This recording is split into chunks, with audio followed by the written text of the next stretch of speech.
Friends, நம்ம இன்னைக்கு இந்த வீடியோவில் ரொம்ப ஈஸியாக பிரைடல் வேணி எப்படி ரெடி பண்ணுறதுன்னு பார்க்கலாம். பிரைடல் வேணி ரெடி பண்ணுறதுக்காக நான் குண்டுமல்லி பூவும் ஆர்டிஃபிஷியல் ரோஸ்லேயே கொஞ்சம் பெரிய சைஸ் ரோஸும் எடுத்துருக்கிறேன். இது ஃபேன்சி ஸ்டோர்லேயே ரொம்ப ஈஸியாக கிடைக்குது. நான் இன்றைக்கி பிங்க் கலர் எடுத்துருக்கிறேன். நீங்கள் எல்லோ கலர், ப்ளூ கலர் இந்த மாதிரி எந்த கலர் வேணாலும் எடுத்துக்கலாம். ஆர்டிஃபிஷியல் ரோஸோட காம்பு வந்து ரொம்ப மெல்லிஸாக இருக்குது. இது வந்து எந்த பக்கம் வளைச்சாலும் வளைஞ்சிக்கும். அதனால் நம்ம பூ கட்டும்போது இதை கட் பண்ணிட்டு தான் கட்டணும் அப்படிங்கிறது இல்லை. நம்ம பூ கட்டி முடிச்ச வாட்டி அதை நம்ம வந்து நூலுக்கிட்ட வளைச்சி விட்டுக்கலாம். அடுத்து பாருங்கள், இந்த மாதிரி தட்டையான பொருளாக எடுத்துக்காங்க. பூ கட்டுறதுக்காக நோட்டட்டையோ ஸ்லைட்டோ பலகையோ இந்த மாதிரி எடுத்துட்டு அதில் இந்த மாதிரி 2 சுற்று சுற்றிக்கங்க. நூல் பூ கட்டுற நூலை சுற்றிட்டு அதோட நுனி பகுதியில் பாருங்கள் இந்த மாதிரி நல்லா 2-3 முடி நல்லா இறுக்கமாக போட்டுக்கோங்க.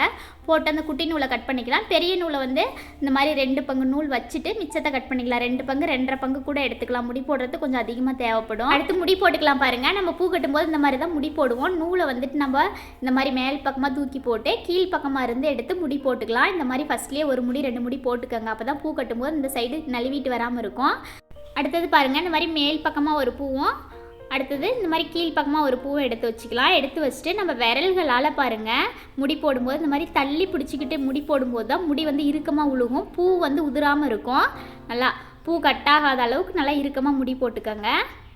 அடுத்து இதே மாதிரி ஒரு 3 கன்னி குண்டுமல்லி பூவே நம்ம கட்டிக்கலாம். அடுத்தது நம்ம ஆர்டிஃபிஷியல் ரோஸ் வச்சு கட்டிக்கலாம். பாருங்கள், இந்த மாதிரி மேல் பக்கமாக ஒரு பூ வச்சுக்கோங்க. அடுத்து கீழ் பக்கமாக ஒரு பூ வச்சுக்கோங்க. நம்ம விரல்களால் பூவை வந்து நம்ம பக்கமாக தள்ளி பிடிச்சிக்கிட்டு இந்த மாதிரி முடி போட்டுக்கலாம். மேல் பக்கமாக நூலை தூக்கி போட்டு கீழ் பக்கமாக இருந்து எடுத்துக்கலாம். அவ்வளோதான் பாருங்கள், இந்த மாதிரி முடி போட்டுக்கலாம். அடுத்து இன்னொரு கன்னி வச்சுக்கலாம் குண்டுமல்லி பூவே. இந்த மாதிரி வச்சுட்டு ஒவ்வொரு கண்ணியுமே இந்த மாதிரி விரலில் பாருங்கள் நம்ம பக்கமாக தள்ளி பிடிச்சிக்கிட்டு முடி போடும்போது முடி நல்லா இறுக்கமாக விழுகும். கேப்பே இருக்காது. இந்த பூ மட்டும் இல்லை, நம்ம எந்த பூ கட்டினாலும் இதே மெத்தடில் விரல்களால் தள்ளி தள்ளி பிடிச்சி கட்டும்போது நெருக்கமாக இருக்கும். இது வந்து கால் கட்டு மெத்தடு தான், ரொம்ப ஈஸியான மெத்தடு. நாம் இந்த மாதிரி ஒரு பொருளில் நூல் போட்டு கட்டுறோம், அவ்வளோதான். அடுத்து ஆர்டிஃபிஷியல் ரோஸ் வச்சுக்கலாம். பாருங்கள், அதோட காம்பு வந்து ரொம்ப மெல்லிசானது. அந்த கம்பி மாதிரி கொடுத்துருக்குறாங்க. இது வந்து எந்த பக்கம் வளைச்சாலும் வளைஞ்சிக்கும். இதை வந்து நான் சென்டராக வச்சுக்க போகிறேன். காம்பு வந்து கட் பண்ணல, லாஸ்ட்டாக நம்ம மடித்து விட்டுக்கலாம். இந்த மாதிரி ஆர்டிஃபிஷியல் ரோஸை சென்டராக வச்சுக்கிட்டு பாருங்கள் இந்த மாதிரி நல்லா இறுக்கமாக 2 முடி போட்டுக்கலாம். அதோட காம்பு வந்து அந்த கம்பி மாதிரி கொடுத்துருக்கிறது வந்து ரொம்ப மெல்லிஸாக இருக்கிறதுனால அது வந்துட்டு உருவிட்டு வந்துடும். அதனால் அந்த மாதிரி நல்லா 2 முடி 3 முடி இறுக்கமாக போட்டுக்கோங்க. போட்டு அடுத்து மறுபடியும் 3 லைன் குண்டுமல்லி பூ வச்சுக்கலாம். இந்த மாதிரி ஒவ்வொரு கண்ணியும் நம்ம பக்கம் தள்ளி தள்ளி முடி போட்டுக்கலாம். இந்த மாதிரி தள்ளி தள்ளி முடி போடும்போது தான் நல்லா இறுக்கமாக இருக்கும். அவ்வளோதான் பாருங்கள், நம்ம ஃபஸ்ட்டு 3 லைன் குண்டுமல்லி பூ 3 கன்னி வச்சோம். அடுத்து ஆர்டிஃபிஷியல் ரோஸு, மறுபடியும் 3 கன்னி குண்டுமல்லி பூ, அடுத்து ஆர்டிஃபிஷியல் ரோஸு. இந்த மாதிரியே வச்சு கட்டும்போது ஒவ்வொரு ஆர்டிஃபிஷியல் ரோஸ்க்கும் கொஞ்சம் கொஞ்சம் கேப் இருக்கும்போது பார்க்குறதுக்கு ரொம்ப அழகாக இருக்கும். இல்லை நம்ம 2 கன்னி வச்சுட்டு கூட வச்சுக்கலாம். ஆர்டிஃபிஷியல் ரோஸ் அந்த மாதிரி வைக்கும்போது ரொம்ப நெருக்கமாக இருக்கிற மாதிரி இருக்கும். உங்களுக்கு எது விருப்பமாக இருக்குதோ அந்த மாதிரி ரெடி பண்ணிக்கலாம். இந்த மாதிரி பெரிய ஆர்டிஃபிஷியல் ரோஸ் கிடைக்கலனா கூட நம்ம குண்டுமல்லி கூட இடையில வச்சு கட்டுவோம் இல்லைங்களா, பட்டன் ரோஸ், அந்த மாதிரி ரோஸ் கூட வச்சு ட்ரை பண்ணிக்கலாம். அந்த மாதிரி கோழிக்கொண்டை இல்லை குட்டி ஆர்டிஃபிஷியல் ரோஸு அந்த மாதிரி கூட வச்சு நம்ம ரெடி பண்ணிக்கலாம். அதுவும் பார்க்குறதுக்கு ரொம்ப அழகாக இருக்கும். நம்ம குண்டுமல்லிக்கு பதிலாக காக்கட்டான் பூ, முல்லைப்பூவில் கூட ரெடி பண்ணிக்கலாம். மல்லிகைப்பூ வைக்கும்போது 1 முடி போட்டுக்கிட்டோமா போதும். ஆர்டிஃபிஷியல் ரோஸ் இந்த மாதிரி வைக்கும்போது மட்டும் 2 முடி 3 முடி நல்லா இறுக்கமாக போட்டுக்கோங்க. அப்போ தான் அது உருவிட்டு வராமல் இருக்கும். நல்லா இறுக்கமாக பிடிக்கும். நல்லா இறுக்கமாக முடி போட்டுக்கோங்க. அவ்வளோதான் பாருங்கள், இதே மாதிரி நம்மளுக்கு எவ்வளோ நீளம் வேணுமோ அவ்வளோ நீளம் ரெடி பண்ணிக்கலாம். பூ கட்ட தெரியாதவங்க கூட இந்த மாதிரி மெத்தடில், இது கால் கட்டு மெத்தடு தான், இந்த மாதிரி மெத்தடில் பூ கட்டும்போது ரொம்ப ஈஸியாக சீக்கிரமாகவே பூ கட்டி பழகிக்கலாம்.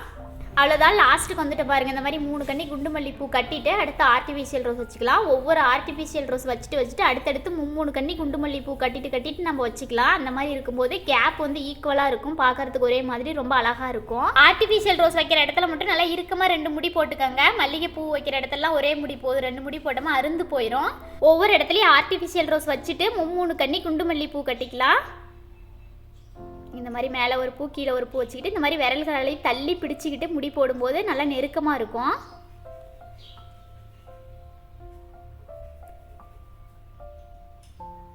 அவ்வளோதான் பாருங்கள், இந்த மாதிரி லாஸ்ட்டாக 2 முடி 3 முடி நல்லா இறுக்கமாக போட்டுக்கோங்க. போட்டுட்டு மிச்சம் இருக்கிற நூலை கட் பண்ணிடலாம். கொண்டையை சுற்றி வேணி மாதிரி வைக்கிறோம் அப்படின்னா கொஞ்சம் நூல் விட்டே கட் பண்ணிக்கோங்க. அப்போ தான் முடி போடுறதுக்கு ரொம்ப ஈஸியாக இருக்கும். நம்ம வந்து ஆர்டிஃபிஷியல் ரோஸோட காம்பு சொன்னோம் இல்லைங்களா, அது வந்து ரொம்ப மெல்லிஸாக இருக்கும். அது வந்து நம்மளை குத்துமோ அப்படிங்கிற பயம்லாம் வேண்டாம், குத்தாது. இது வந்து ரொம்ப மெல்லிஸாக இருக்கிறதுனால இந்த மாதிரி வளைச்சி விட்டுக்கலாம். நம்ம பூ கட்டணும் இல்லைங்களா, சென்டரில் நூல் இருக்குது இல்லைங்களா, அந்த நூல்கிட்டயே நேராக இந்த மாதிரி மடித்து விட்டுட்டோமா அது வந்து அந்தாண்டு நகராது. அப்படியே ஒரே மாதிரி ஃபிக்ஸ் பண்ண மாதிரியே இருக்கும். இந்த மாதிரி நல்லா ஒட்டி மடித்து விட்டுக்கோங்க.